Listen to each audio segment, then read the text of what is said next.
Hello, everyone. It's your girl, Regina Sunshine, coming to you live from the Regina Sunshine Show, where at Regina Sunshine Global Network. And I'm so excited to be with you guys today. I'm overflowing with joy. I got so many great things I want to talk to you guys about and 4 amazing guests to introduce you to. One of them is returning. You know, he's like family. Gregory's just, I got his name as a guest, but really I could have put family member coming back to visit us, Gregory Ruffin, today. But it's going to be a great show. I do want to give a big shout out to our sponsors, Miss Lanita Mitchell Blackwell with Bold Favorite Magazine and Leading Through Living Community for supporting everything that we do. And one of the shows on our network, Sunflowers in Motion live dance show, just got a new sponsor, Strut Clothing. And actually the young lady who sponsored her show made outfits for me, my station manager Christine, and Miss Barbara. So I want to show you guys one of the Strut tees she made for me. And so I think it's on here actually. Let me look. What does Strut stand for? Christine, do we remember what Strut stands for? Look that up for me and put that in the comments for everyone to have. But definitely her name is Lynn Toy. You can find her on Facebook, find her on Instagram as well. And thank you, Lynn Toy, for sponsoring the Sunflowers in Motion live line dance show. That is a tongue twister. And then also a big shout out to our food sponsor for our game show tonight. If you guys don't know, we have Team Bride Tribe game show every Monday from 7 to 8 p.m. here at Regina Sunshine Global Networks. That show is founded by Miss Michelle English and her business partner, Cindy Brooks. And our host is the fabulous and amazing Jason J. Boy Carey. But our food sponsor, and I still want to give a shout out to Carrabba's, who fed us for the past 2 weeks. For free. So I was giving people feed you for free. And our food sponsor tonight is Marco's Pizza. So if you're out there and you're like, I don't feel like cooking supper tonight, come on out and watch the game show. It's free to get in. We've got amazing vendors here and you get free food. So, and we have a good time too as well. So that again is 7 to 8 o'clock tonight, Team Bride Tribe here at Regina Sunshine Global Networks. And again, for those who don't know, you can look it up, but our address is 4040 Chapel Hill Road, Suite T in Douglasville, Georgia. All right, so those are my sponsors I want to mention. A couple of announcements. For those who don't know, even though I know our travel agent is scratching her head right now, we are taking a cruise to Cuba next year. Bold Plus Magazine. I am the editor-in-chief of Bold Plus Magazine, and we are taking the Bold Plus family and whoever else wants to go with us to Cuba. And we missed our first deadline, and I'm laughing because the travel agent is in the room, and she's like, yo, people, yo, people. But anyway, and it's funny because Michelle, last night while I was talking to my sister, 2 people reached out to her, asked her questions, and I said, tell them Michelle English is our travel agent with Whiskey, Wine, and Dine Tours. Go and see her. So, Michelle, we got some people out there who just going rogue, doing their own thing, but we are redirecting them to you. So if you want to go on the cruise with us to Cuba next year, you can go and look for our Bold Plus Cruise page on Facebook, or just reach out to me, Regina Sunshine Robinson at gmail.com. or contact Michelle English with Whiskey, Wine, and Dine Tours, all right? And our current issue of Bold Plus Magazine is out. I think you can see it on the left table over there with the fabulous Jennifer Thomas, comedian Miss Jen, on the cover. We had our cover release party. Has it been 2 weeks? No, it's been about a week ago now. And I just love the cover. I think it's my favorite cover that we have done as a team. Shout out to my Bold Plus team. My social media director, Christine Gardner, is in the room. Robin Shockley, Clarissa Partlow, all the Bold team. David Good, Tinsley Bradford, Tina Bridges, the whole team. For me, this is my favorite Bold Plus cover yet. And if you don't know, Jen Thomas is an up-and-coming comedian here in Atlanta. Just came off the road touring with Cat Williams, an amazing talent. And she just shares her story in this issue of being fearless.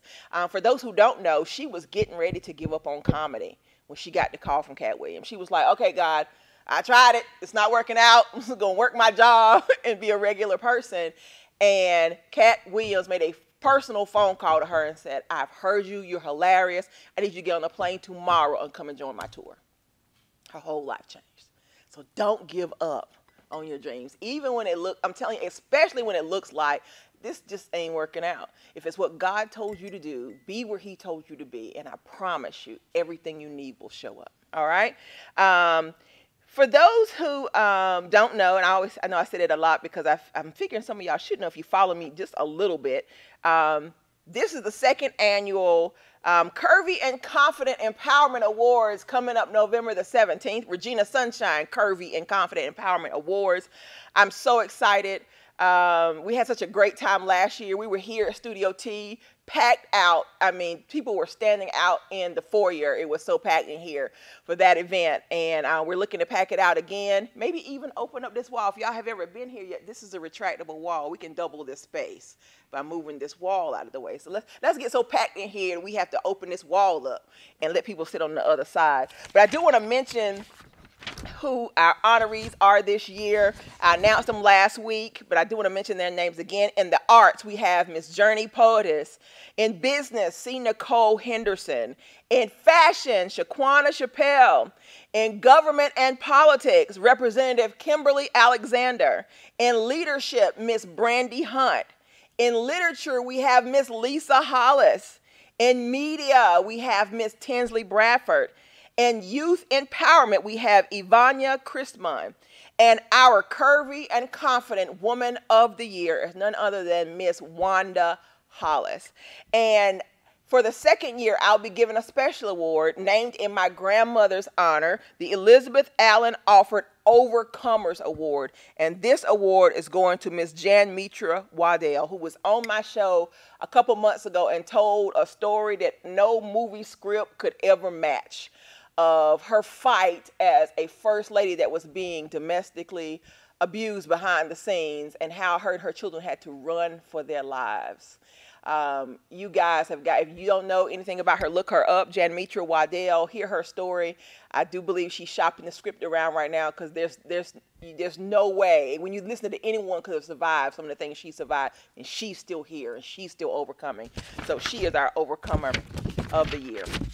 All right, Christine, I know I'm running over. Awesome Girl Awards. I got to mention that every year for the last 4 years, I have done the Awesome Girl Awards, where I honor girls aged 5 to 17 that are excelling in whatever area of gifting that I believe their purpose for. If that's academics, athletics, music, entrepreneurship, if they're an inventor, if they're gifted in service, whatever their area of gifting is, we honor those girls. And it's important to me because so often in our society, we recognize our young people for athletics and academics. But those that are artistically gifted don't often get recognized, or those who are great entrepreneurs or salespeople don't often get recognized. So I created the Awesome Girl Awards for the girls and the Young Boss Awards for the boys, so that we can honor them. But it's not just what they get in terms of an award that day. If you've ever been to the award show, you know we have some amazing surprises that I don't tell anybody about until I hit the stage that day and make the presentations. All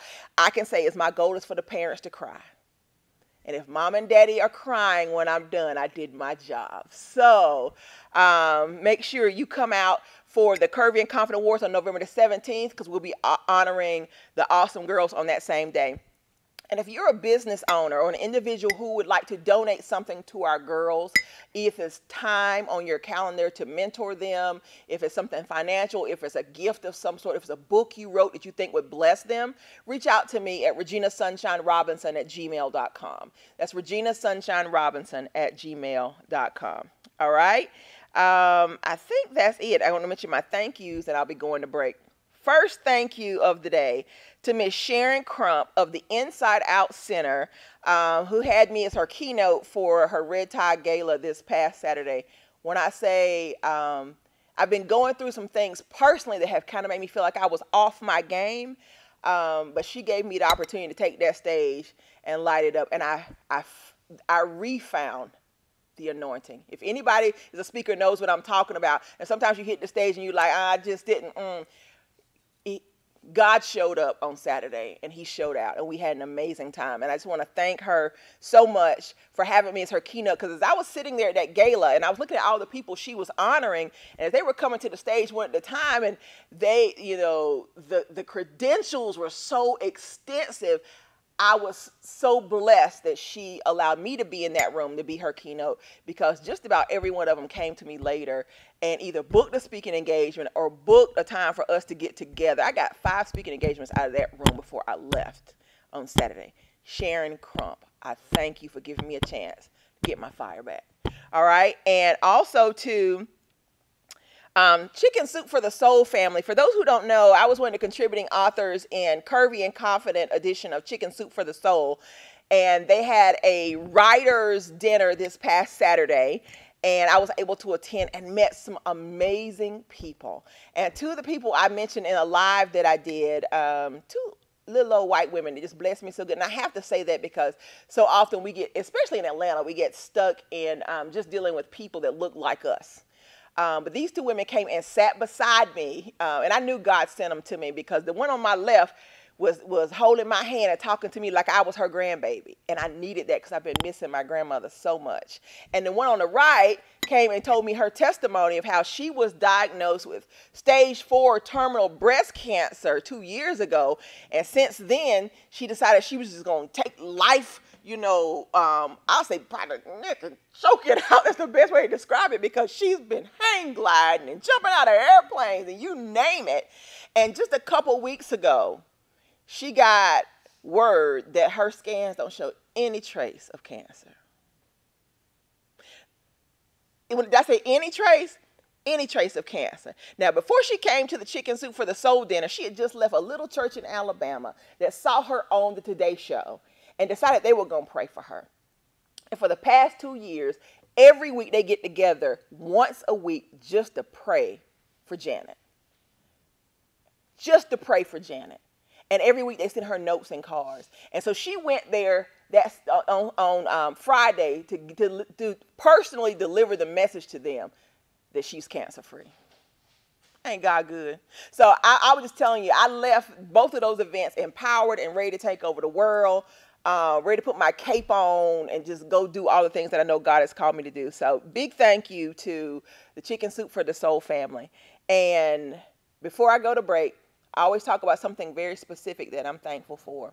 I'm thankful for second chances. I'm thankful that God never gives up on us, even when we mess up. Even when we are in the middle of our mess, he continues to see the best in us and gives us many opportunities to shine. Because, you know, a lot of people see me out front. They see me doing all these amazing things, but I'm human. I have to say that over and over again because people don't seem to, I'm human. And I go through some of the same things other people go through, but I don't always get to be as vocal and as transparent because for some reason the Regina Sunshine persona has people thinking that I should always be sunshiny all the time. And these past few weeks, I haven't been necessarily so sunshiny. The people behind the scenes, my family, y'all know, I've been around here not living my best life, let's say that. And in spite of that, in spite of the fact that I wasn't on task, in spite of the fact that I wasn't in God's will during that entire time, he still blessed me. He still showed up and showed me who he is. And I'm so thankful for the opportunity to get back in line, get back under his cover, get back in his will, and do the things he's called me to do. So we're going to take a quick break. When we come back, I can't wait to introduce you guys to my first guest of the day. Gregory Ruffin is here, and it's not really an introduction. It's a homecoming. We'll be right back here on the Regina Sunshine Show with Regina Sunshine. At where? Regina Sunshine Global Network.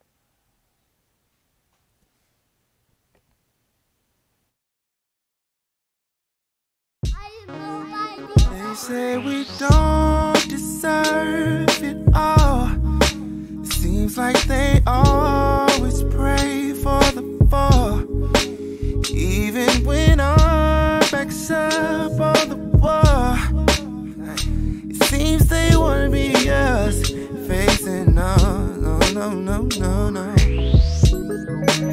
We've been through too much to lose our love and let the haters come. All right, you guys, you are back live on the air with your girl, Regina Sunshine, here on the Regina Sunshine Show, where? Regina Sunshine Global Network.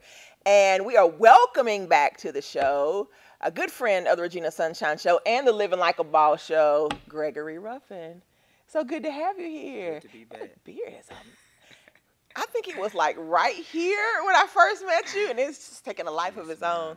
Yes, Remind me where we met, because I always like to mention at the beginning of an interview where we met. We met at a networking for Miss Rivers at the Chicago Pizza. That's right. I was speaking at that event. That's right. That's right. And then we had you come on the Living Like a Boss Men show. So I think this is officially your first time on the Regina Sunshine show, because you were on that show with me and the guys. That's right. Well, do this for our audience. Remind them who you are and what you do.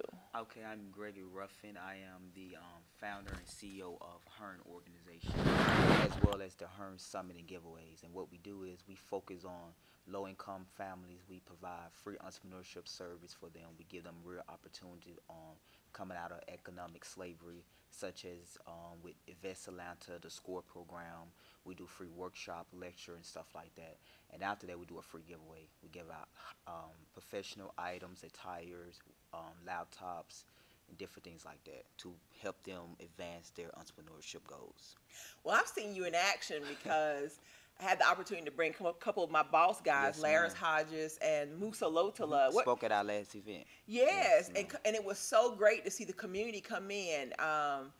And especially I saw so many single mothers with their babies, with the kids right there taking notes, and it was amazing because so often people use certain situations as excuses as to why they can't advance.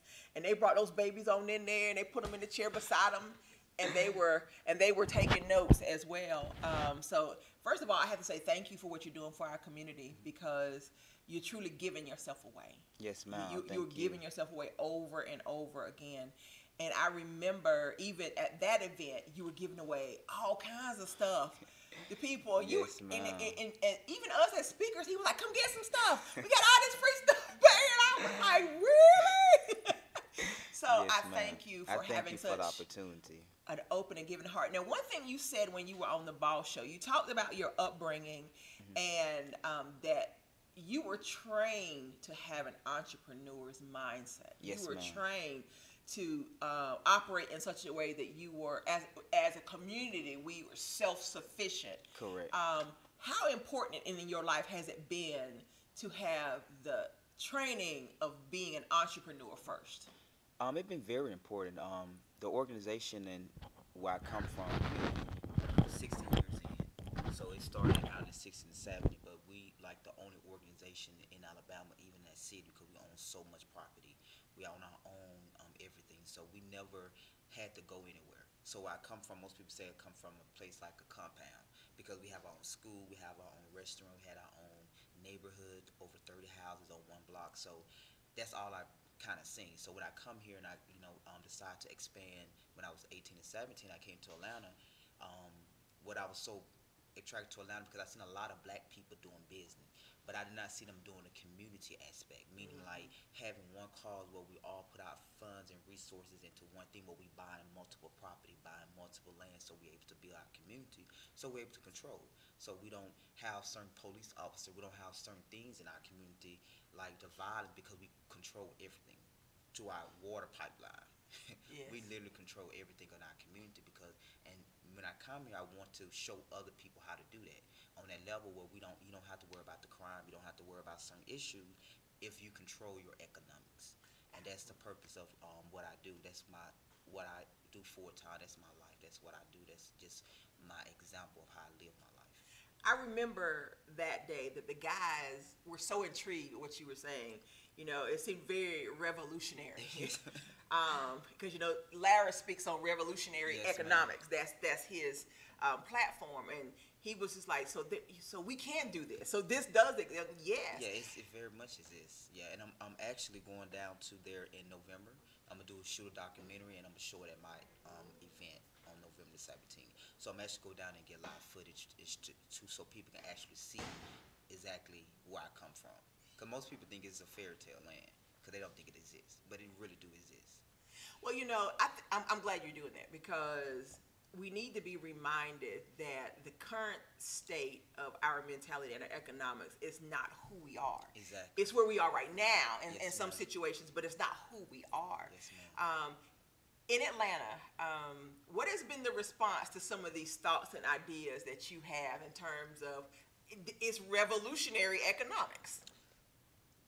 I would say it been very intriguing. I would say it been more intriguing for I do a lot of workshops as well from nonprofit, so I can't help but go into that because that's who I am. So I have again a response for people that's overseas that come over here because I found out a lot of them live their life like that. I had a professor at the Georgia State University. He's from Israel, and he was explaining to me like that's how a lot of them do that over there. Them country where they really wealthy, they do that. They have a common goal where they put their funds and their resources in there. We're not saying give up your whole individuality, but we have to have a common goal to come together where we can buy our community back. We can plant our own food. We can create our own factory. So the response is very intrigued. It's just to me, it's about that process because they don't think it's possible. Because the first thing they say is how I'm going to pay my bills.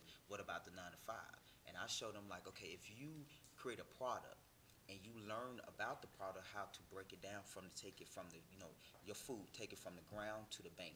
Meaning like you grow the food, you eat the food, you sell some of it, you trade some of it out, and then you take the money to the bank, and then you create business. So we have a whole step program. So they've been receiving it. It's just it been getting to the know-how because they don't think it's possible because of what society said. Grow up, get a job, go to college. Absolutely. Well, I'll be looking for this documentary because Yes, it's something that people need to see. Yes, it's ma'am. something that, and like you said, sometimes people don't believe it until they see it. So I know you got all kinds of events going on. I think ma'am. every time I look, you've got another event, which is a blessing because that means you're somewhere else giving. You're somewhere else giving. So tell us, because you had an event this past Saturday. Yes, ma'am. Tell us about the event this past Saturday. This past Saturday, we had a luncheon. It was a leadership luncheon, meaning that we had brought community leaders, activists out, as well as church members out, and pastor the fivefold ministry. Just a luncheon on leadership, on how to expand your brand, expand your ministry, expand your calling, whether you work in the community or the church, because really they go hand in hand.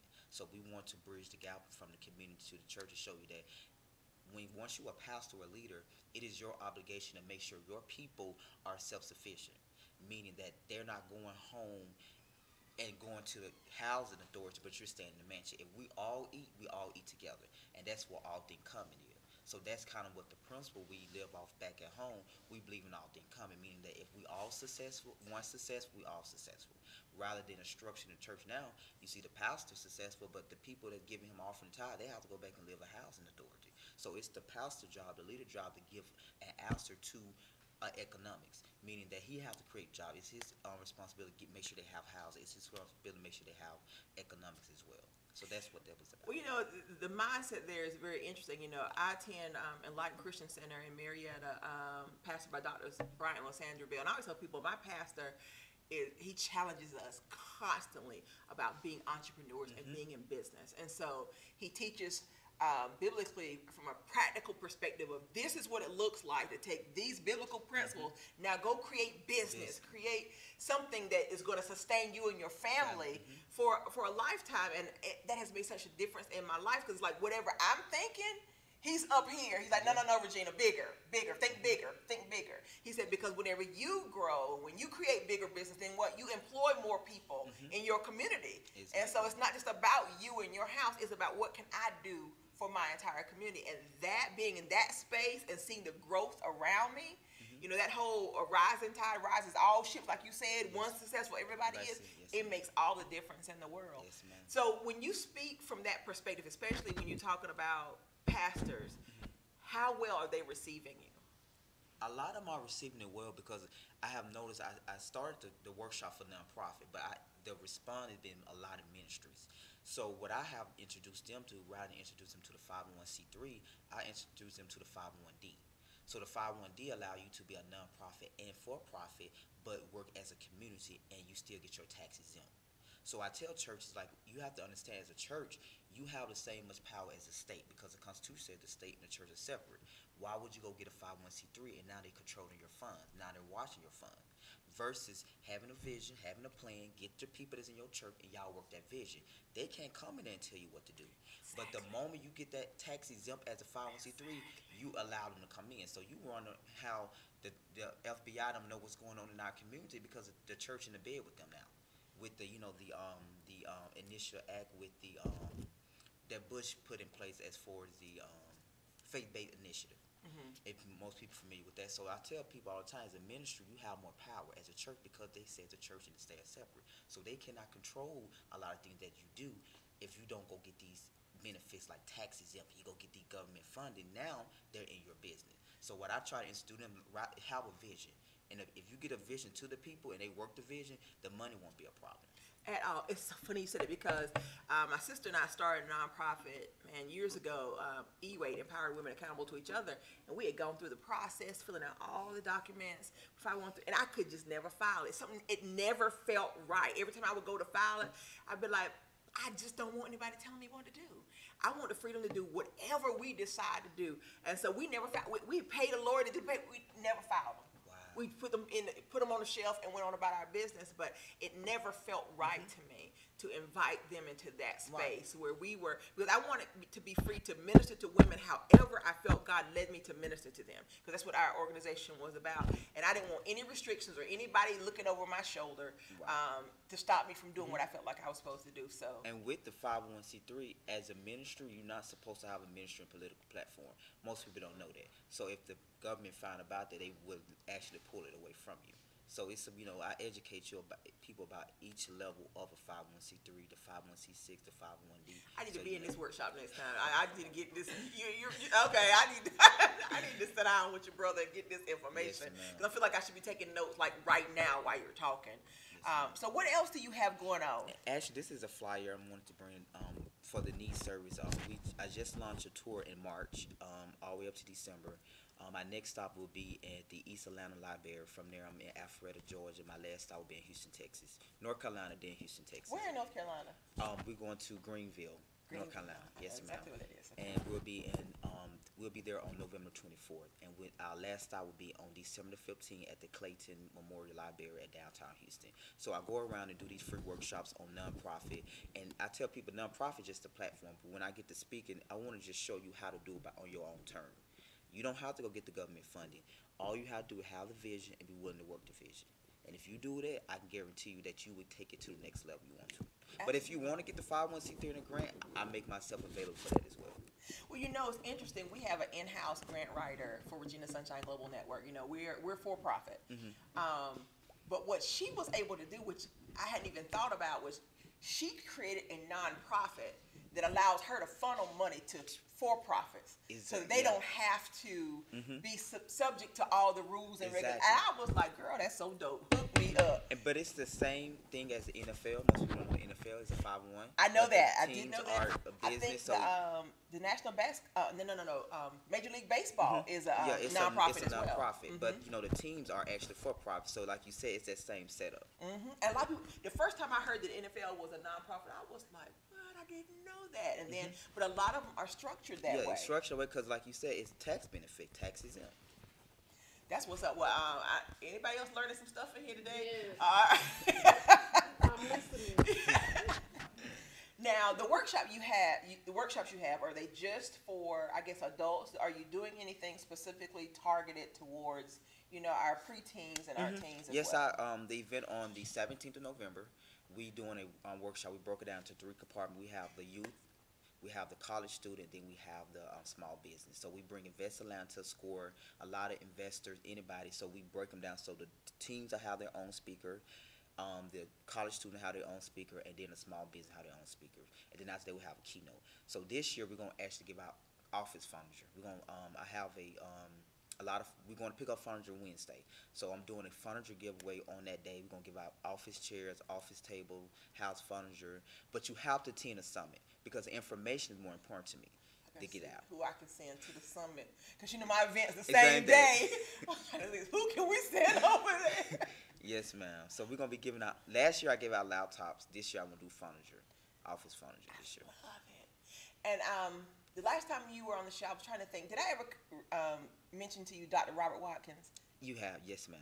We need to make that connection for sure. Yes, he's ma'am. right down the road here in Douglasville, and Awesome. He's one of those people that is looking for businesses. Him and his team of investors are looking for businesses to pour money into. I always tell people, everybody's talking about you should start a business, you should do this and that, but we're the investors. Right. He has a team of mostly African American business men and women that are looking for businesses to invest their money in. Wow. So I need to connect you guys so you ma'am. can get him and somebody from his platform out there so they ma'am. can meet some of these people, because he has a program called Rescue America.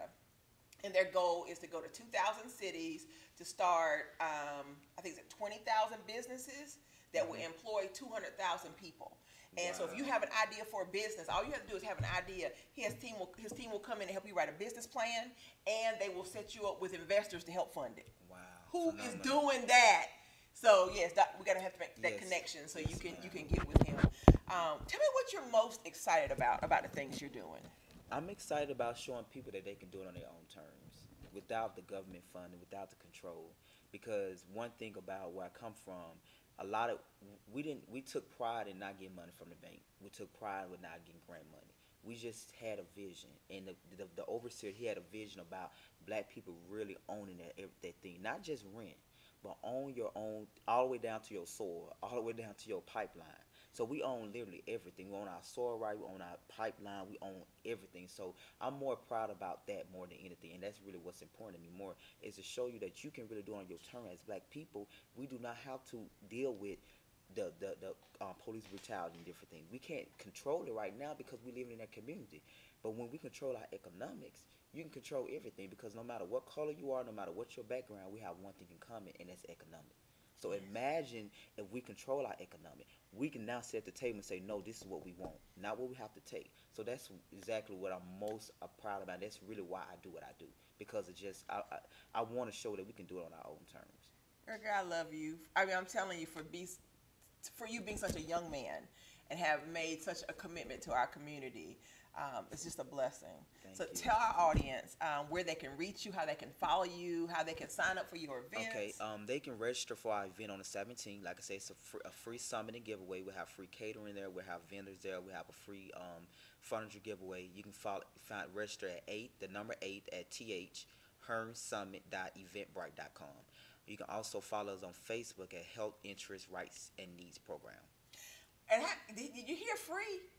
Because every event I've ever heard that Gregory has done has been free. How many people y'all know doing free event, and they're feeding folk, and they're giving you stuff to take home afterwards? Yes, so if someone is out there listening and they want to support your efforts, what do you need most? What I need most is the volunteers, because like I said, I host a lot of events through the year. So volunteers, coordinators, so we're able to do more events.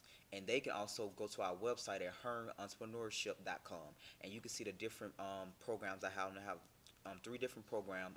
Also, you can also register for our event as well. That is hearnentrepreneurship.com. Awesome. Well, thank you so much for being here. Thank you for having me. Can you hang around to the end of the show? I can, yes, ma'am. Awesome. Well, we're going to take a quick break, and when we come back, let me see who I got up. Who I got up, Christine? Somebody awesome. We'll be right back here on the Regina Sunshine Show at Regina Sunshine Global Network.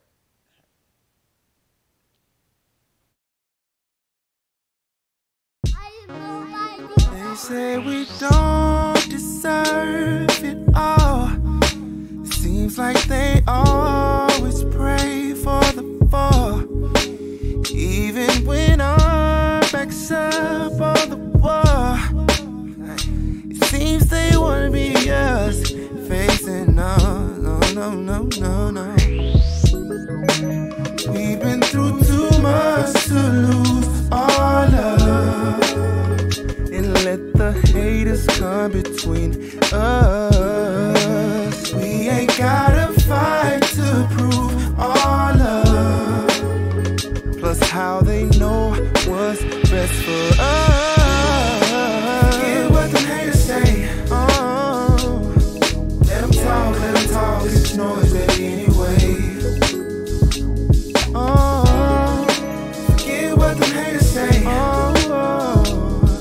Let them talk, it's noise, baby, anyway. They'll say we don't live like the Joneses, that we're too young to know what this feeling. But what they know. They'll talk their hearts away. As long as I got you, babe, I'm okay. Yeah. We've been through too much to lose our love. Oh, we let these haters come between us. All right, you guys, you're back live on the air at Regina Sunshine, here on the Regina Sunshine Show at Regina Sunshine Global Network. I'm so excited to have our second guest of the day. Welcome to the show, Miss Shantika Wallace. Did I say it right? Yes, you said it right. Yay!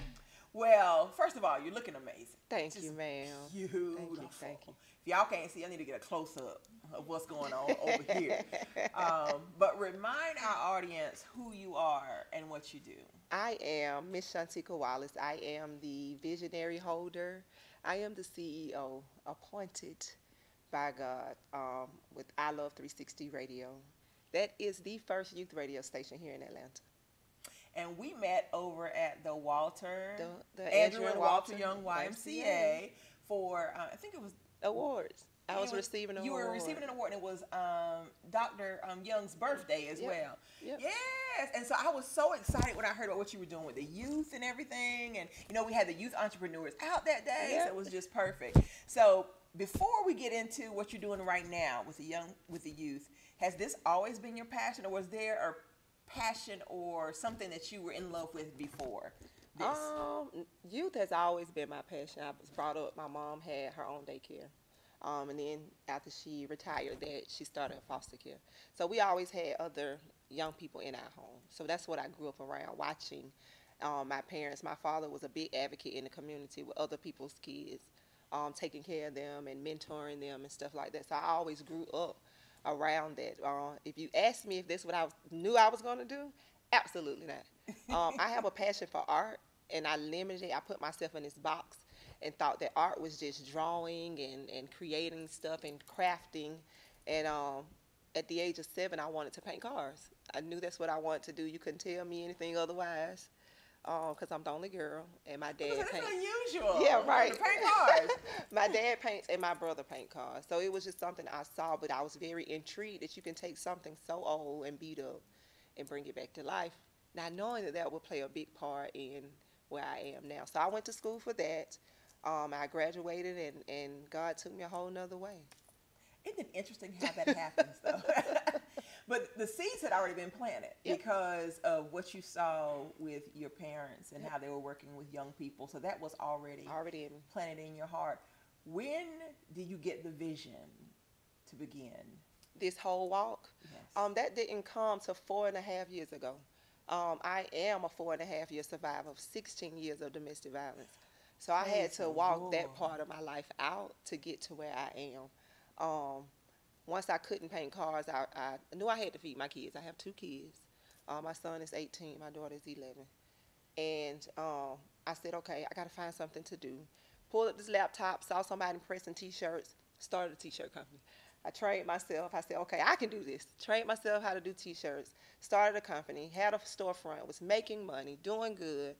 And I just knew my life was not, something about my life was not right. Of course, the abuse part I knew was not right. But I just felt there was more to my life. Mm-hmm. And I'll never forget, I was in my store, and my ritual was to go in the store, don't open the curtains, don't touch the lights. You had to pray. Everybody knew that. But this day I was there by myself. And I didn't open the curtains. I didn't turn on the light. And God just had me fall on the floor. And he took over, and it was one of those things where I was crying out to God and just saying, whatever it is that you want me to do, I'll do it. I'll go, I'll follow. And you have to be very careful. Oh, honey, yes. What you speak out loud, because once you put it in the atmosphere, you can't grab it back. It's gone. I went from making very good money to no money. And when I say very good money, to no money. And that's how my journey started. And I just started being obedient. God started putting me in the right places at the right times with the right people who could cultivate what was already in me. So that's how I got started. I love that story. I tell people the same thing. You say it, he's like, all right, I'm gonna see if you really with that. You see if you really about this life right here. Right. Because I had a similar situation. So we're gonna go on from that. So when did you know? I mean, because you went from making money to not making any money. So that's one of those signs like, okay, I'm supposed to be somewhere. Yeah, that shut me down. Yeah, it shut you all the way down. Because I wasn't going to do it. I wasn't going to shut it down. He knew he had to shut it down. And then I sacrificed. I gave up everything. I moved back home with my mom and my kids. And I had been gone for so long. I said, look, I do not want to do this. Let's bargain. And I'm talking to God like this, right? Yes. Let's bargain. Let's come up with a deal. If I move back home, I'm going to ask my mom for $10,000. I know this sounds very far-fetched. just walk in the house, hey, let me borrow $10,000. But she had a 2-car garage in the back of her home. And I said, look, you let me borrow this money. I'm going to turn your garage into my home. And she was like, how? I'm going to YouTube it. And I'm going to get my cousin over here. And we're gonna do it. And that's exactly what I did. I YouTube how to build a house. I transformed this thing into my house. And that started my journey. That I learned then that I had to sacrifice so much to get everything that God had for me. And so I began there, and it was not an easy road. It was not an easy road. I lost friends. I lost family along the way, and it was just a lot of learning lessons that I had to go through to get here. That is just the reality of growth, Yeah. and elevation. In fact, in my talk this past Saturday at the Red Tide Gala was about the fight to shine. Right. And I was very transparent about those things that you go through to get to that place. And one of the things I talked about is how people just fall away. Yeah. When you start to get elevated, things start changing in your life, people you thought there is no in the world this person will ever leave me. You Right. look around, all you see is their heels. Right. As they headed out the door. Yeah. And that's when you have to really know it's me and God. That's If it's it. nobody but me and him, I'm going to do what he tells me to do. But that's the position he wants you in, to not be able to hear the naysayers and everything else around you. And I failed that test a whole lot of times because I wanted people to believe in me. I wanted those closer to me to see what it was that God was showing me. But that was not my place. My place is just to love you regardless of right, wrong, or indifferent in how you feel about me, and continue to move forward. And then once I started getting myself together, I was like, hey, I feel good. Because God took me through a place of learning how to love myself and love those in spite of. So he had me, and I'll never forget, Regina, he had me in a room, and he said, I need you to love your abusers. I said, I'm not doing that. We're not doing that. I like them, but I would not, I can tolerate them, but I won't love them. I won't do that. He said, okay, well, your journey would not begin until you do this. I found myself loving on my victims, and now we're like this. Because that was the first step of God showing me you are love. That's what I cultivated you for. That's the heart that you have. And in order to capture my people, you got to love them right, wrong, and indifferent. And when I saw that, I was like, hey, I want to take this thing to the streets. And all I had one day was my cell phone and my car. And a friend of mine at that time, we were coming back from Savannah speaking, and I said, let's start this thing called Car Chronicles. And I kid you not, I believe in starting at start.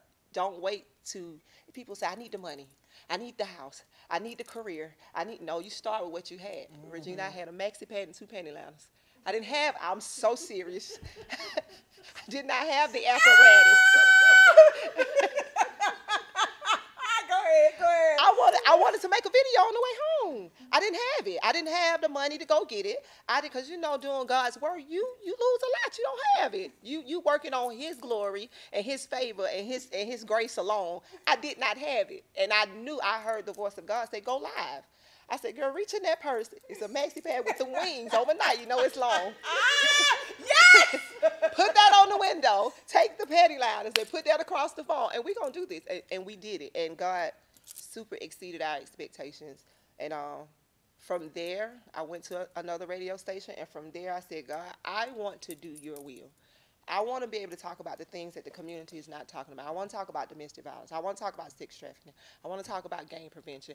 I want to highlight young entrepreneurs who are bosses in their own right because they're working their butt off. I want to expose artists who would never be exposed because people don't want to listen to their music, or their parents don't have that platform, so the light is being shined on them. I want to expose the people in the community who have small business, but they don't have the money per se to advertise their business, and they're suffering because they don't have the money to say, I want to do that. And he said, okay, you do. That's how I love 360 Radio was transformed. Girl, I love it. I love it. I do. I understand being in that space where you got to learn to love. Because when you were talking, I was thinking about a conversation I had with this chick, Michelle English, on Friday night about being in that space. Because when people have hurt you, so often you want to hurt them, or at least see them hurting.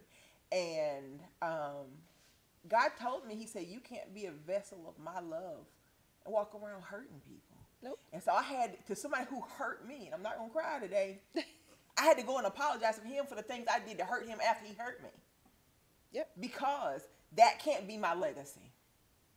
My legacy has to be God's love.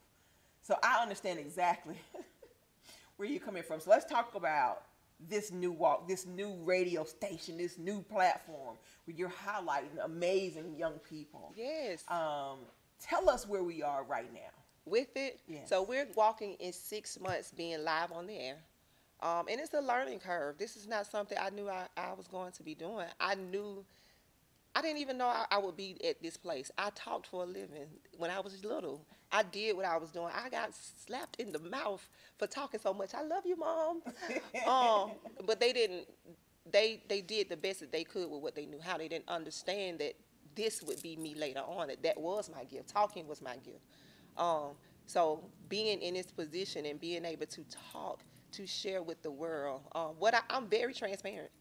I'm very transparent, and that's what I want the radio station to be, very transparent, and the doors to be open and shed light on so many things. So my dreams and my goals is to, one, have young people running the radio station. Yes. Two, within the next couple of months, because that's the conversation me and God having, that right now, blessings, I want to open a training facility in the same space that I am now, to train young people on how to do broadcasting and communications. I'll come teach. Yay! For free. Yeah. Won't the Lord bless you? I will. I have a curriculum, and I've been teaching young people how to, host their own talk shows and everything. I love it. Really? Yeah, because one show I had these, it's 11, it was 11 or 12, like 8 and 9-year-old girls did their own little mini show. They had them take over my show. I got off the set and just, let them do their own thing. I would love to help you. So let's do it.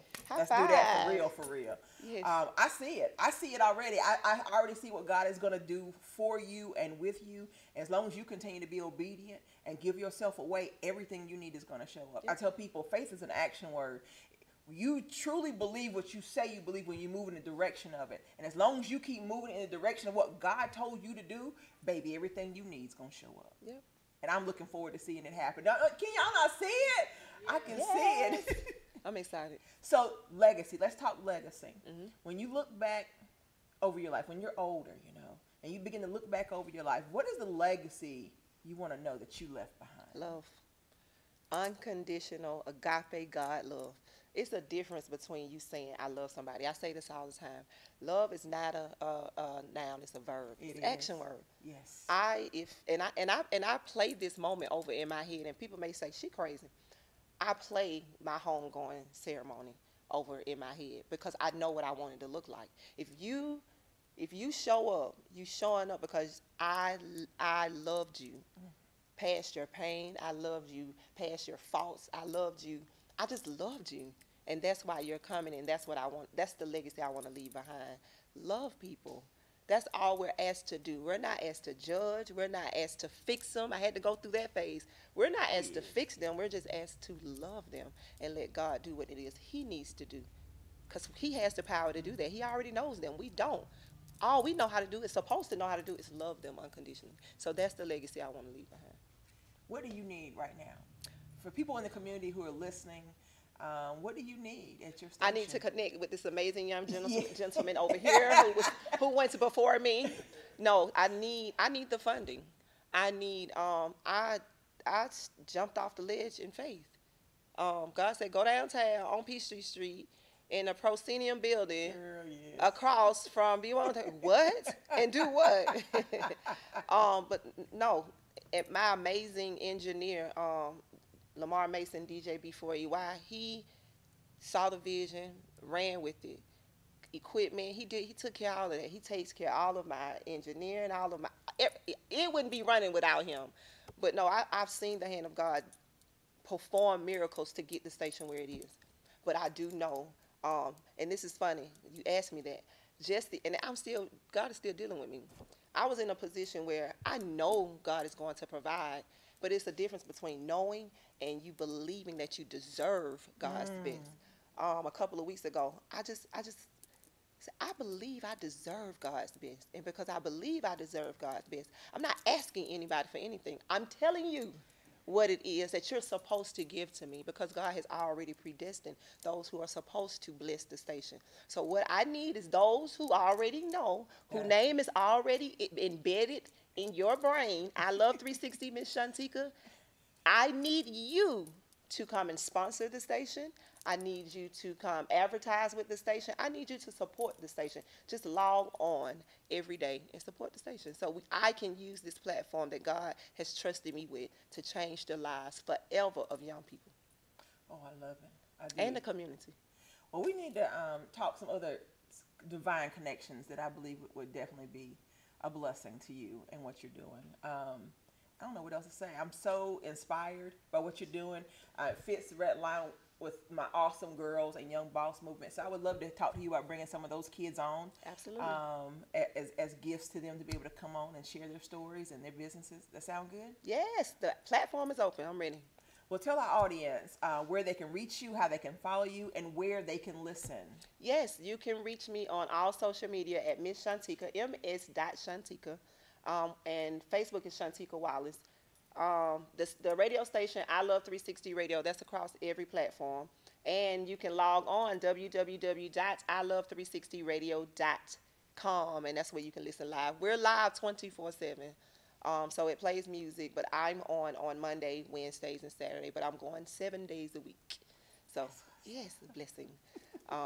And we have coming up, of course, I'm in the community with domestic violence. We just did an event. It was called A Complete Transformation.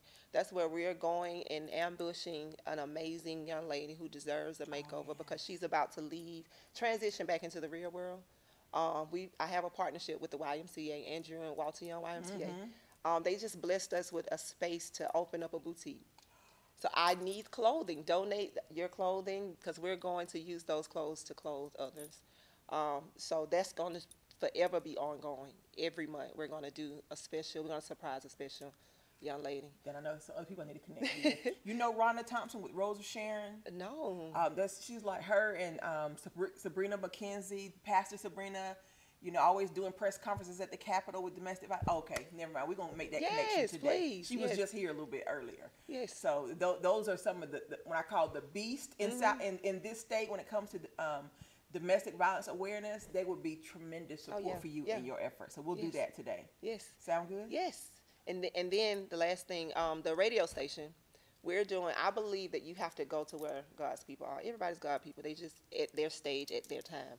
We're going in the club. We're going in the sports bars. We're going in to do what's called Love in the Club, open mic night. Come as you are. I'm not asking you to change your music. I'm not asking you to do that. That's not my job.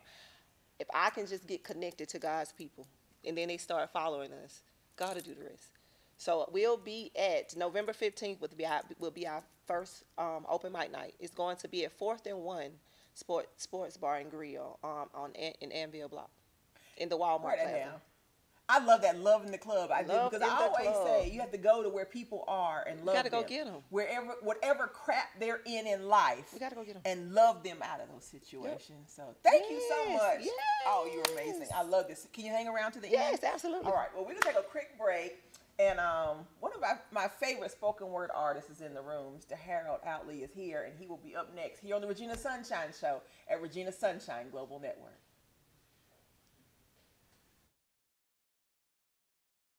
They say we don't deserve it all. It seems like they always pray for the fall.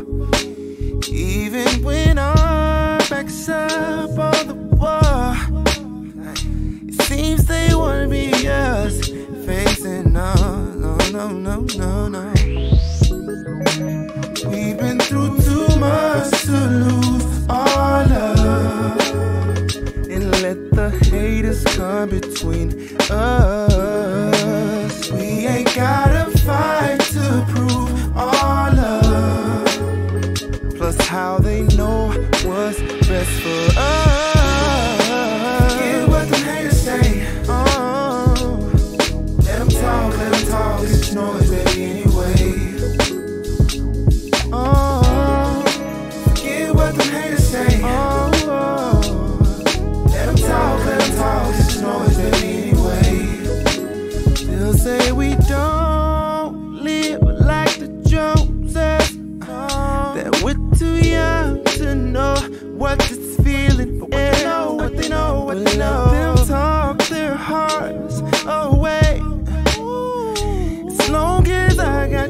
babe, I'm okay. Yeah, yeah, yeah, yeah. We've been through too much to lose our love. Oh, we let these haters come between us. We ain't gotta fight to prove our love. Plus, how they know what's best for us. Forget what them haters say. Let them talk, this is noise, baby, anyway. Oh, forget what them haters say. Let them talk, this is noise, baby, anyway. Oh, forget what them haters say. Let them talk, this is noise, baby, anyway. It's just noise anyway. Forget what them haters say. Ooh, ooh, yeah. Let them talk, this is noise, baby, anyway. Oh. They say we don't deserve it all. It seems like they always pray for the fall. Even when our backs up on the wall, it seems they wanna be us facing no. We've been through too much to lose our love, and let the haters come between us.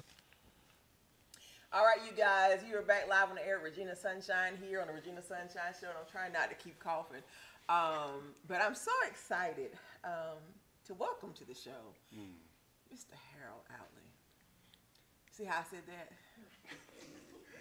Hey, Regina, how you doing? I'm good. How are you? Oh, y'all hear his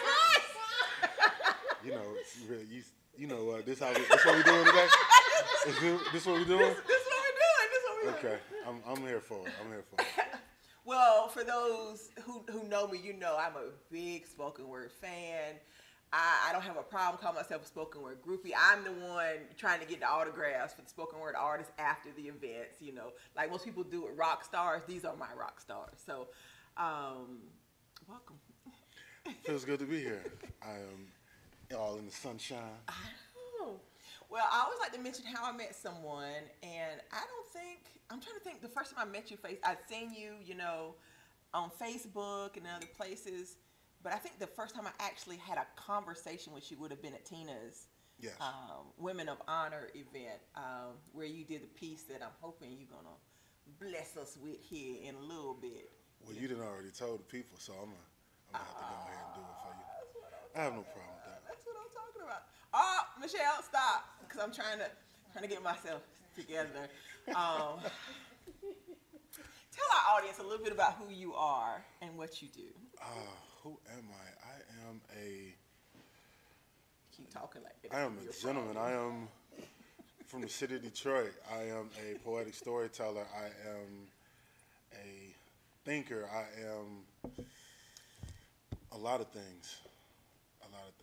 So how'd you end up in Atlanta? The weather.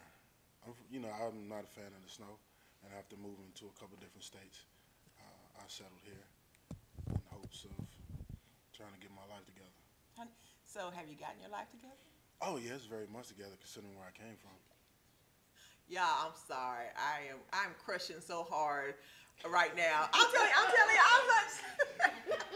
in my element. If y'all didn't know it, I really am. I can't. Don't encourage her. See, you can look in the camera. Y'all don't see what's going on in the background. Right? I see all this. She over there in the back, quiet, just with her hand on her head, smiling. Yeah, you know what? Trust me, and I'm looking at these two faces right here. They're giving me the same look. I'm trying not to give you. So, all right.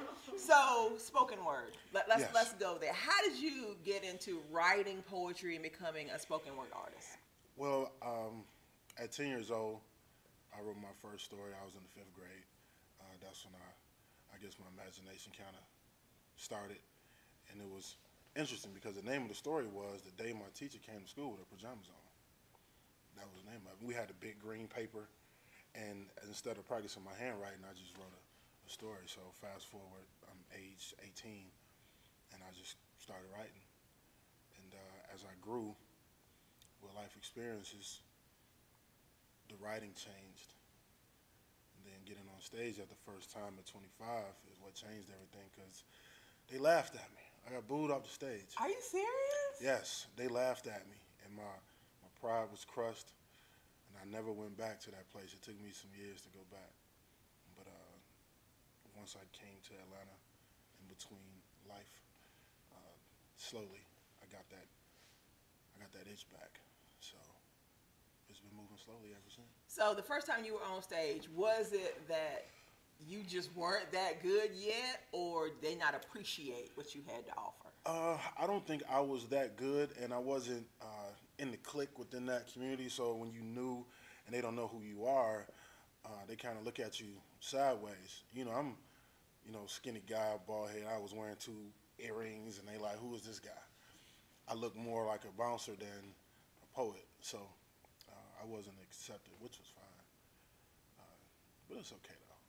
So once you got that itch back to do it again, what was do you remember the first time you were on stage and you were like, yeah, I should be doing this? Ironically, when I first moved to Atlanta, one of my guys, Sydney, told me, he said, if you do poetry, you gotta go to the Apache. He said, well, if you can rock Apache, then, you can all right. So I go to the Apache. It's an open mic, so I get there early, sign my name, number 4 on the list. I said, get on, get off, and go.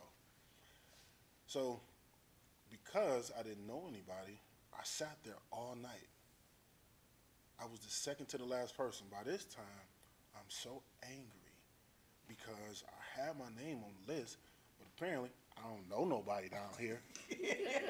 And the host, I'm not even gonna give him no shine, but the host was calling all their friends up, so I had that energy. I probably know the host too. I had that energy. So when I finally got up there, all that anger that I had, I put it all on the stage. I said, I know the next time I come back here, you're not going to call me last. And the crowd's reaction afterwards, I was like, you know what? Okay, I'm fine. And if I never go back to Apache, I'm all right with that. But that day showed me, like, okay, I think I can do this. I think I can. That's what's Apache's one of my favorite spots to go for spoken word. So that's like one of those proving grounds, like they say here. Yeah, it was the Apollo, of poetry. And I'm like, whatever, I'm from the D. I don't care about that, but I don't think I did poetry there since then. I think I may did it once. Yeah, just once. I don't know if it still kind of get to me, but it's motivating. It's motivating. We need you to come on back through. Come on back, Yeah. right? Yeah, because all them feelings came back. It did. You saw it in my face. It was in my spirit. And because I went through that in Detroit. So, to have it there, I was like, you know what? I'm going to channel all that energy, and I'm going to leave it on the stage. But they knew when I left, though. Oh, Who you were. They knew. Absolutely. What is your favorite thing about what you do in terms of spoken word? Is it just the writing, the words? Because you're definitely a wordsmith. Because I follow you on social media. If you guys don't follow him on social media, he has some of the best posts to take you there. That's all I'm saying. I like the process. I consider what I have it's a gift. I'm just a vessel. He gives me the words, and somehow or another they appear on the paper. But the thing I like about it the most is the process. I just did a domestic violence piece last weekend, and it took me almost 3 months to finish that because it was so harsh. So for me, it's the process. And then you get up there, and it's time to perform, and you got this whole room full of people, and everybody's just looking.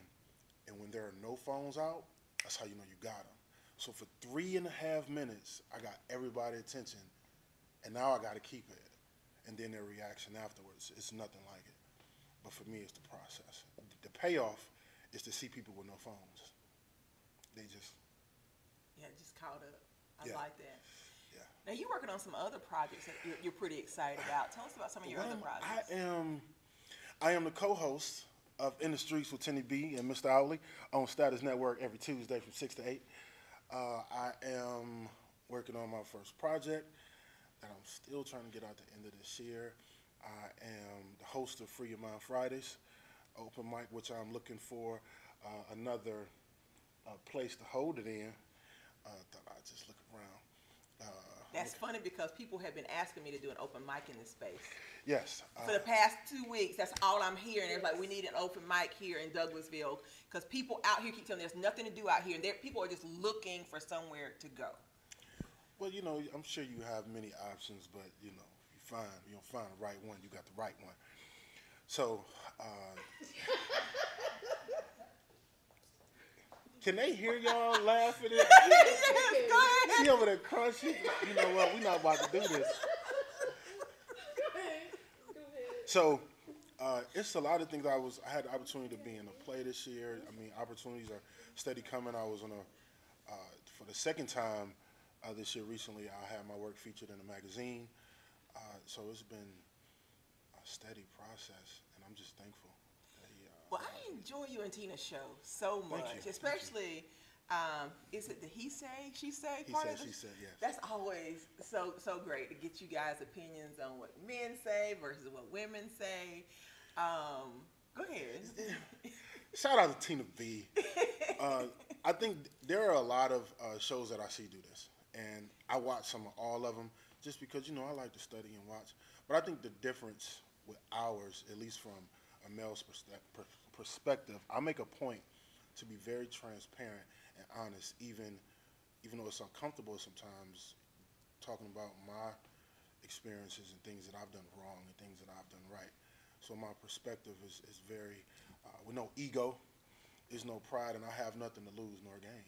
So my mama always said, you know, you tell the truth about yourself, can't nobody tell on you. That's right. But what she didn't say was, that don't mean they wasn't gonna try. So I enjoy that part of the show. Some people, they won't tune into the show, they'll just wait till 7 o'clock. I'm like, we got more show before that, but that's what they be there for. Speaking of which, tomorrow, we're doing the whole show, he said, she said. She has a group of ladies, I got my group of guys, and it's gonna be, I ain't gonna say a battle of the sexes, but we're gonna have some real grown folk. I've been ready for this one. I've been waiting for this one. Yeah, I've been prepping. I got all my little notes, and So who are your guys? that don't even matter. I call them we the dream team. Shout out to the dream team. But it's gonna be real. It's gonna be honest. It's gonna be no holds barred, and we just hope to continue to have good dialogue amongst this man and woman thing, especially those of us who are grown and been through it. It's good to have that perspective. Well, it's especially good to have, you know, because we talked about this here in studio before, to have the men speak their side. Women are so vocal anyway, and they're always telling their story.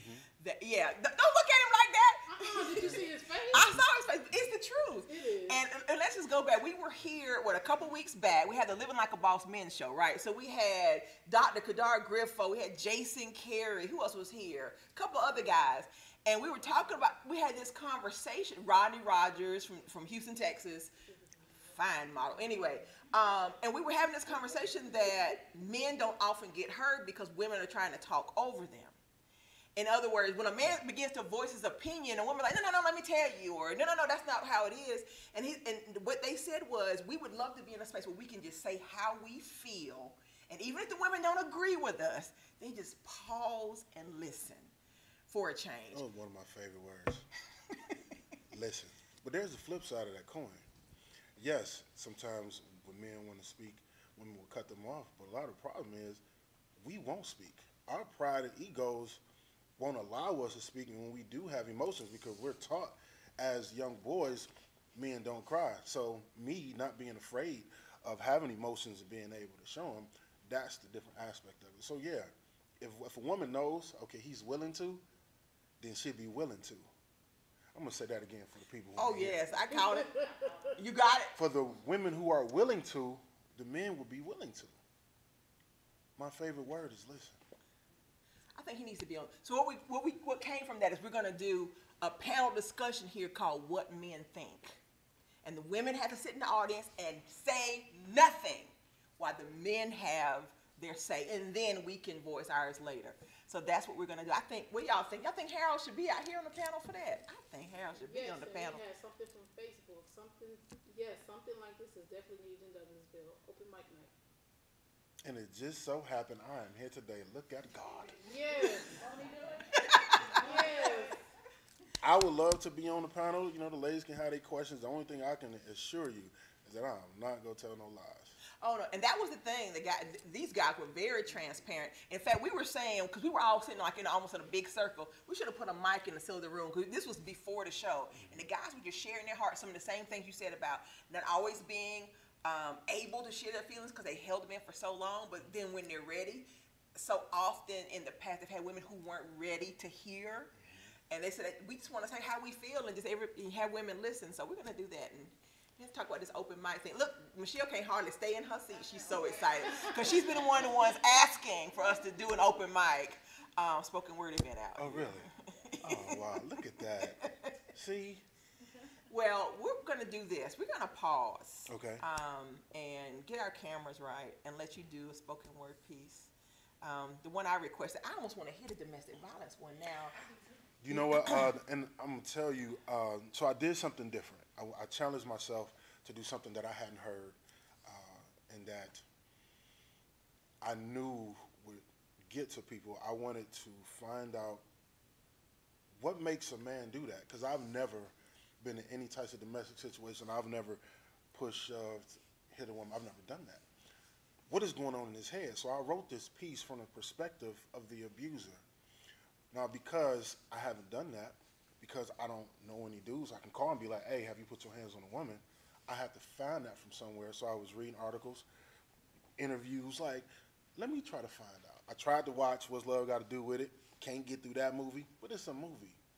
So based on what I read, I was able to come up with something that was kind of harsh, but underneath it, it's a message, depending on how you take it. So this is what we're going to do. We're going to do my requested piece now, and then we're going to let you close out the show with a domestic violence piece. Will that work? I'm fine with that. You good with that? All right, so we're going to take a quick break. When we come back, is it Big Swole? I just had to You know, really? Listen. We'll be live here performing on the Regina Sunshine Show.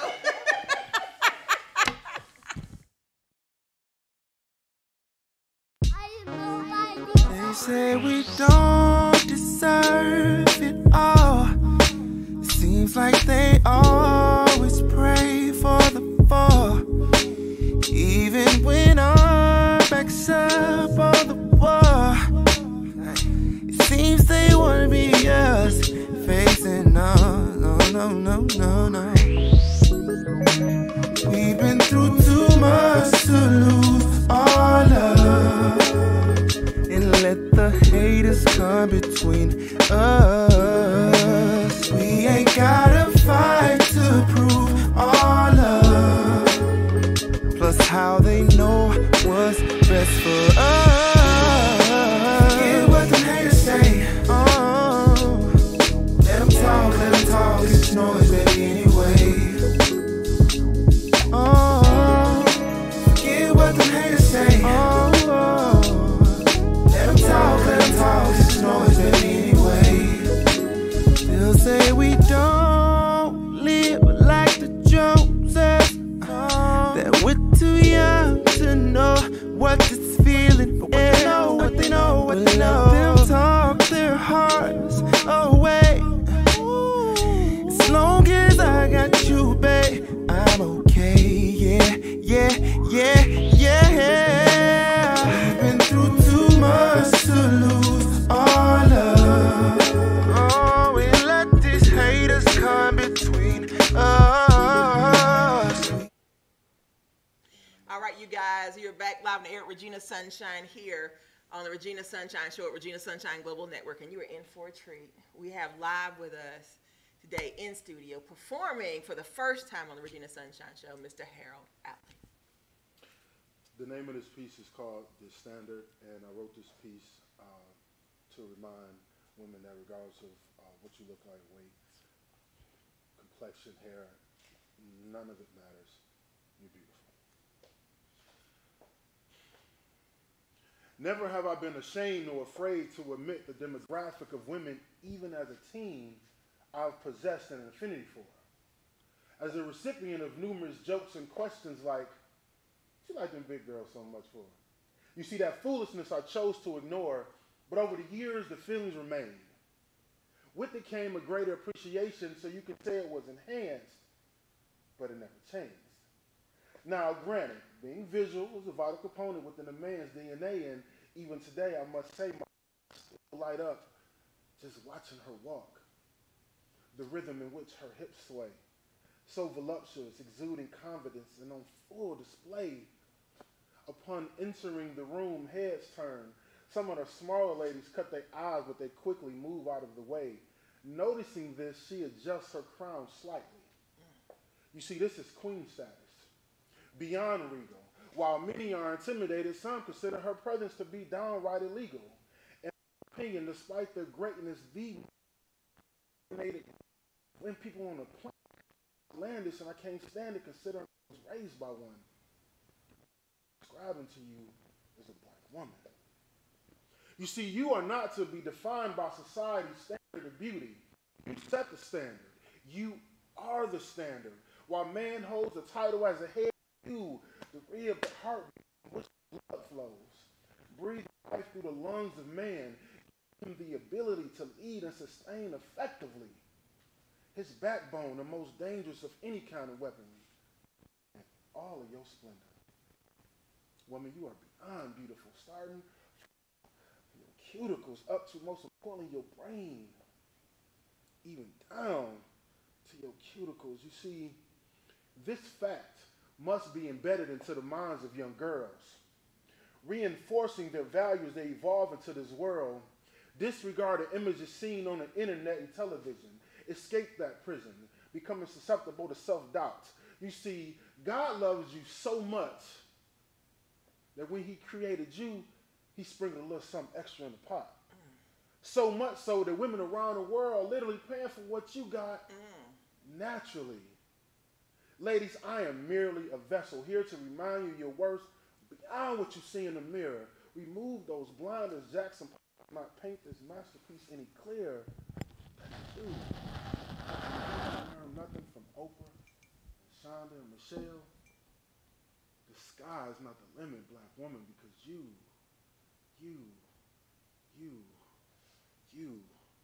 are limitless. Thank you. Woo! Stay right here, stay right here. Oh, I'm supposed to stay right here? Okay, well. Yes, so tell our audience how they can follow you and where they can see you next. You got somewhere you're going to be performing soon? Yeah, on December 1st, I will be performing at, I didn't have the details, but it is December 1st, but I'll have that posted. At my spoken word page, which is Words Spoken by Mr. Outley on Facebook, that is Outley, Words Spoken by Mr. Outley. On Instagram, it is Mr. Outley75, and you can catch me every Tuesday from 6 to 8 on In the Streets with Tina B and Mr. Outley on www.statusnetwork.net. And if you're not a crazy stalker or nothing, you can find me on Facebook, Harold E. Outley, Outley. I ain't that cute to be stalked. I beg to differ. But, well, thank you for being here. Can you hang around to the end of the show? I know we're running over. Yes.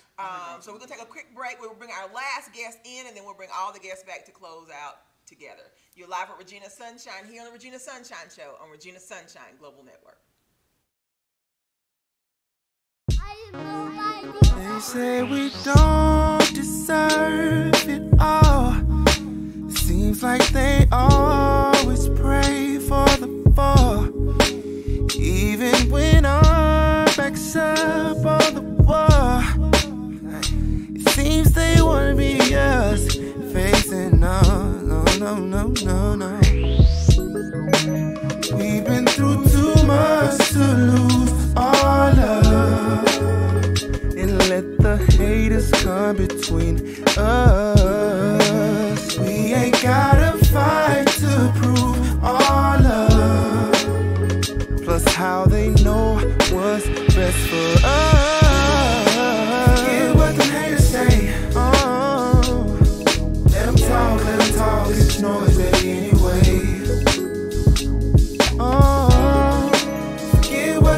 say. Let them talk, just know it.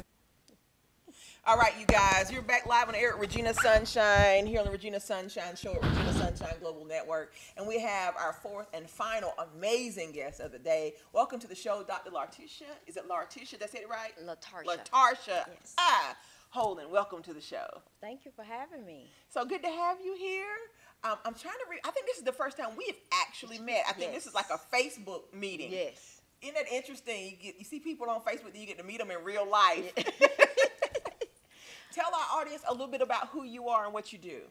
Well, I guess I give a little snippet, then we can peel back. I'm born and raised in Atlanta. In the last 10 years, I went from being homeless in the streets of Atlanta with 6 children to a political candidate in last year's election. I ran for Keisha Bottom's seat. I went from a GED to a doctorate degree and authored 12 books, all within the last 10 years. Now, she done said a mouthful, a lifetime full of stuff in 10 years. So let's back up. Talking about the situation, the homelessness. Let's start there first. To be a mother, 6 children, homeless on the streets of Atlanta. Oh my goodness. The last 10 years probably was the hardest time of my life. To go from being homeless at 35 years old. I remember we was, when I enrolled in college, we was living in a board-up house as squatters.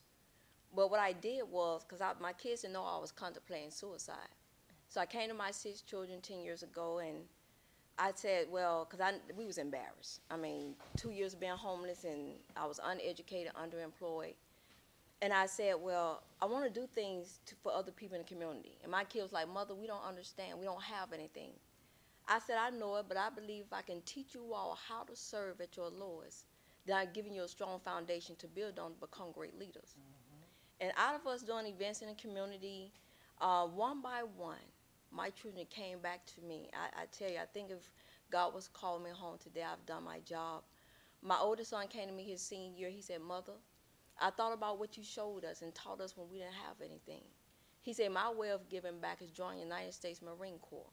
He just retired after 10 and a half years in the United States Marine and just enrolled in college to get his bachelor's degree in biology because he want to go back and be a biology teacher. Then I have another daughter who said, well, Mom, my way of giving back by what you showed me, I want to go into the medical field. She's an EMT now. She just enrolled in college to get her bachelor's degree as well. Another daughter came and said, Mom, about what you showed me, this is my way of serving. She's about to graduate next year with her bachelor's in human services, and I had the opportunity last Monday to see her go off to serve our country as she joined the United States Army into boot camp.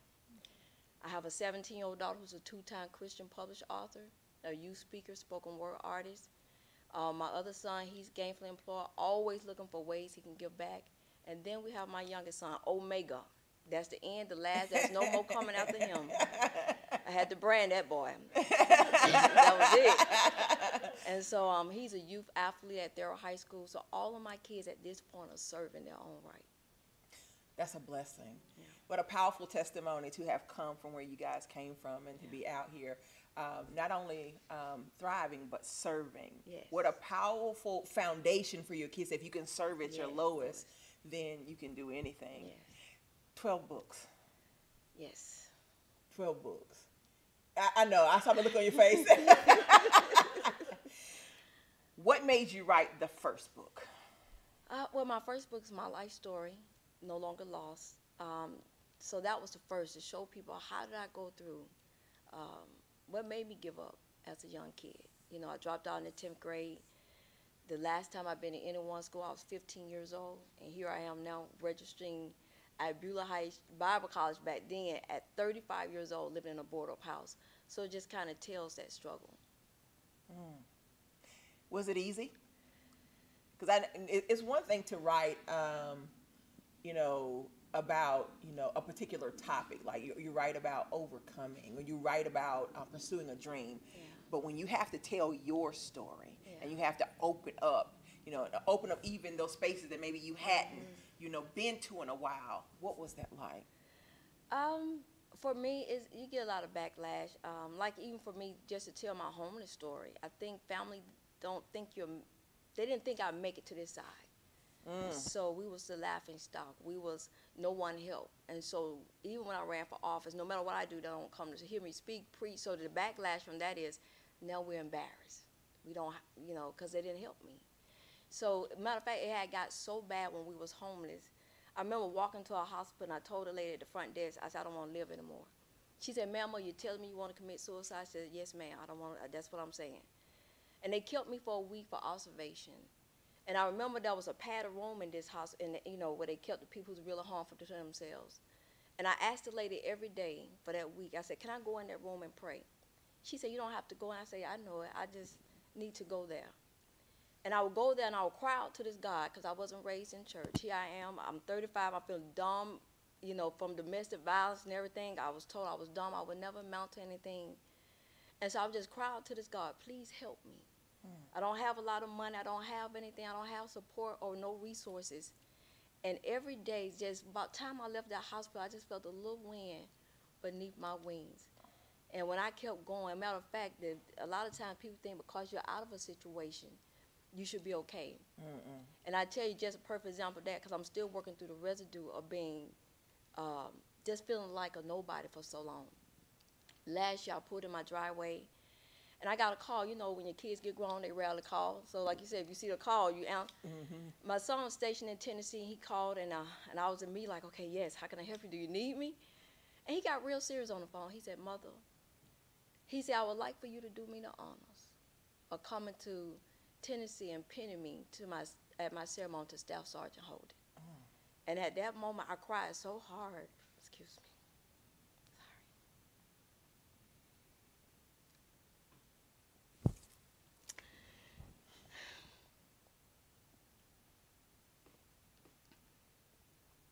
I didn't even think he would even call me, you know, because we struggled so long and so much. That was an honor.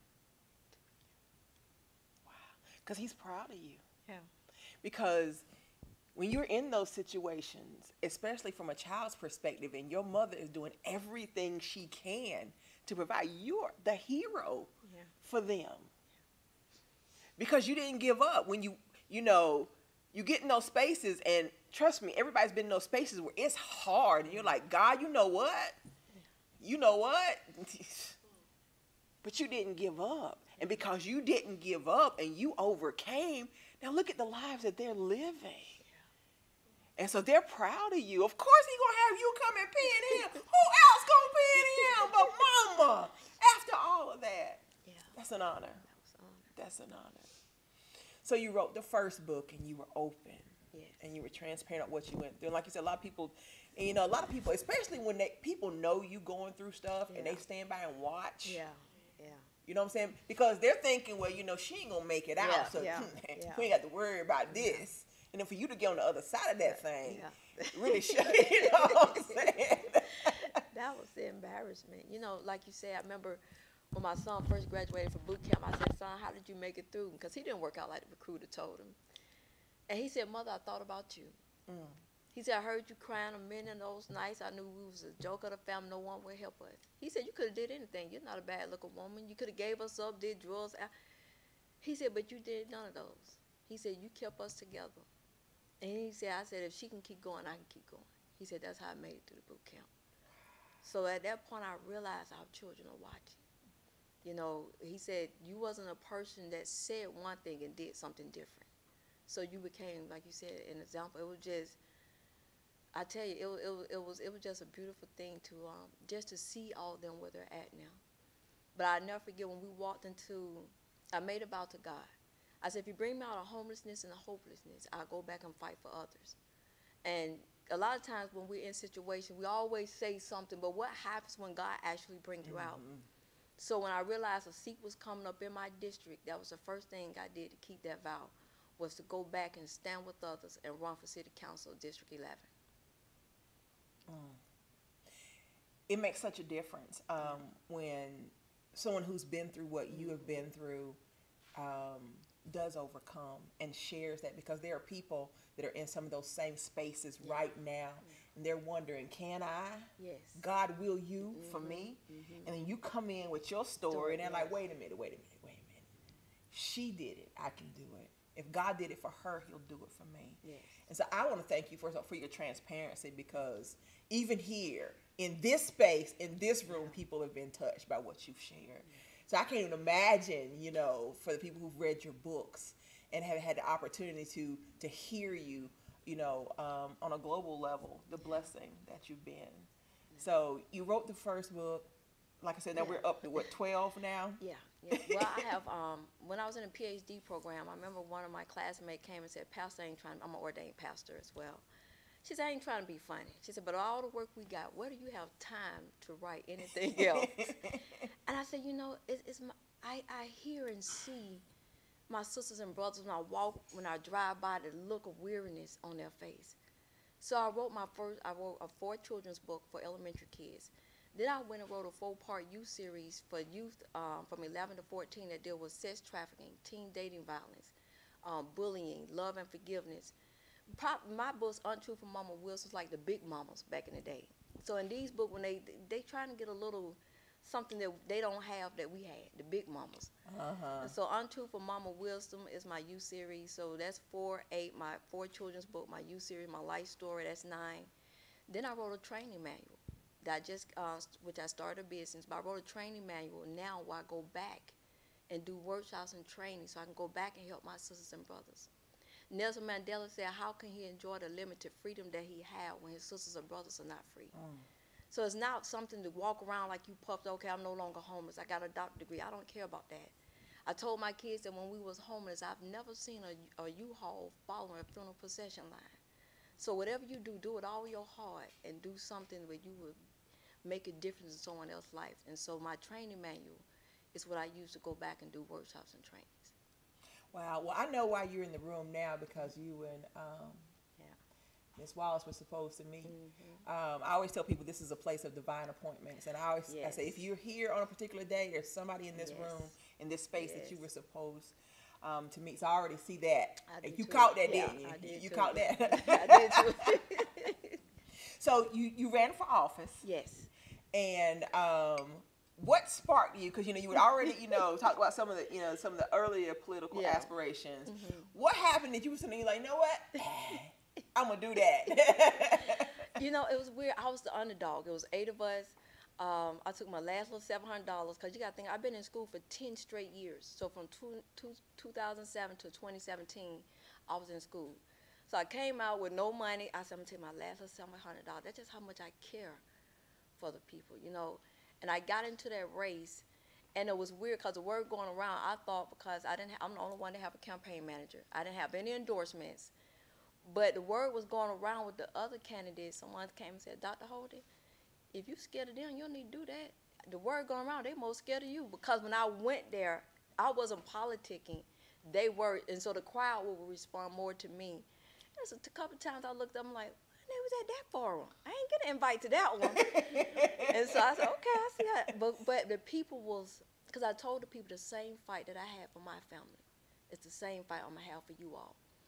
And I only didn't make it to the runoff by 400-some votes. To the lady who did one, she had 50,000 to my 1,500. So, of course, she had more visibility than I did. But the sad part about it is I probably would have won District 11.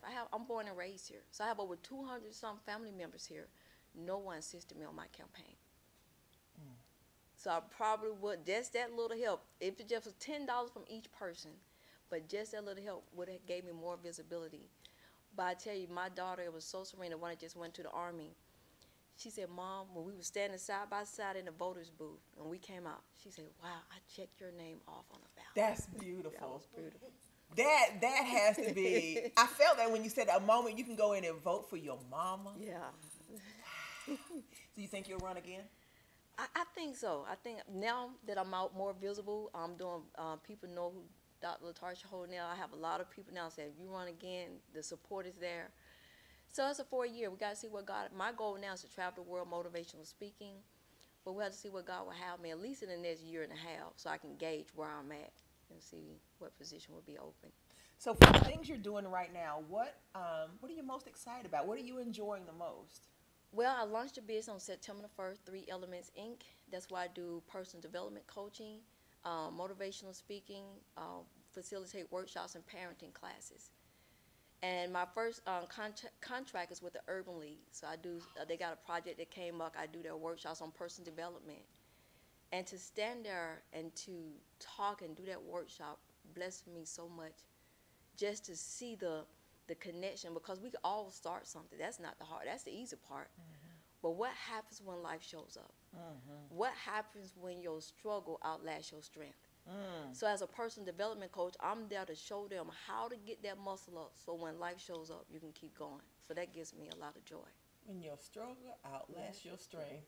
Somebody hashtag that or something. You hashtag it, okay. That's a book. I'm trying not to preach. I'm trying that's a book. I need you to write that book. When your struggle outlasts your strength. That's a book. Yeah, so I'll be looking for that title when you put it out there. So tell our audience where they can reach you, how they can follow you, how they can support your efforts. Oh my goodness, my website is www.3elementsinc.com. You can also email me at that's spelled out, 3elementsinc@gmail.com. I'm on all social media platforms. And I'm just looking forward. I'm ready to come inspire your people at your next event with a motivational speaking. If you want me to come do workshops, I guarantee you, your people going to walk out different, with a different mindset. Y'all hear that? I guarantee you people going to walk out different. They're going to walk out different. One more question, legacy. I think I asked Ms. Wallace the same question. What do you hope your legacy is? The legacy I started with my 6 kids was legacy of service to others.